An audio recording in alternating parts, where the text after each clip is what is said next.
So my lyrics been a long time waiting for you. And then you push me away. Painkillers for breakfast. I ain't feeling the day. I'm fucking. Yo l'équipe, on se retrouve pour la vidéo de ce samedi. Donc premier pronostic, Union Berlin contre Francfort. Donc si on regarde le classement, on peut voir que Union de Berlin est 5e et Francfort est 11e de leur classement. Donc si on regarde les derniers tête-à-tête, on peut voir que Berlin, donc sur les 3 derniers matchs, c'est 3 victoires, dont un 5-0 face à Arminia. Et on peut voir que les 3 derniers matchs de Francfort, donc c'est 2 matchs nuls et une défaite. Donc si on regarde les matchs de Berlin à domicile, c'est 3 victoires, 1 nul, une défaite. Francfort à l'extérieur, c'est 2 nuls, 2 victoires, une défaite. Donc nous, si on regarde la dernière confrontation Union Berlin-Francfort, on peut voir qu'en 2020, c'est Union Berlin qui a gagné. Francfort en ce moment est un peu diminué, ils ont un peu du mal. Ils ont perdu c'était un match amical, ils ont fait 1-1 contre Leipzig. Donc nous on voit Union Berlin rembourser 6 matchs nuls, coté à 1,50. Et vous pouvez aussi tenter le but des deux équipes, coté à 1,60.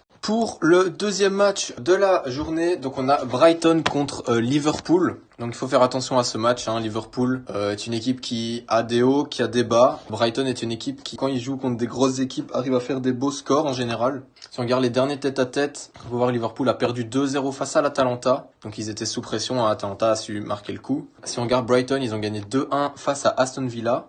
Ils ont fait match nul face à Burnley, ils ont perdu contre Tottenham, ils ont fait match nul ensuite. Liverpool, ils sont sur des victoires.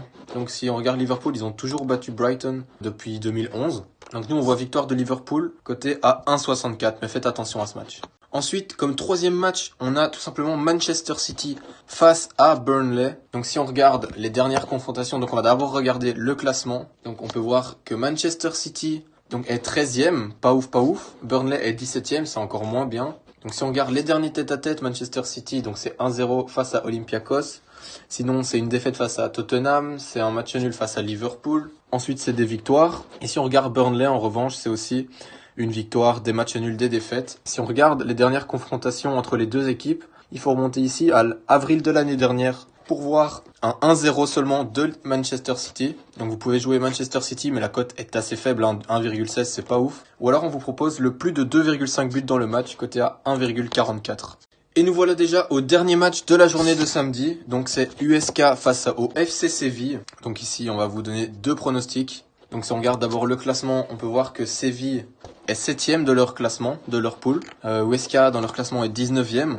Donc c'est pas ouf, ils se battent pour la relégation. Si on regarde les derniers tête-à-tête, on peut voir que USK c'est beaucoup de matchs nuls ou des défaites à domicile. Enfin à domicile. Durant leur dernier match à domicile, ils ont fait une victoire face à Sabadell, mais c'était un amical. Sinon c'est beaucoup de matchs nuls, donc là on voit pas le match nul. Du côté de Séville, c'est beaucoup de victoires, 4 victoires sur les 5 derniers matchs. Si on regarde les confrontations, c'est mitigé, USK avait gagné 2-1. Ici on pense pas que USK va l'emporter, 19e c'est pas ouf. Donc nous on voit bien Séville rembourser 6 matchs nuls, coté à 1,40.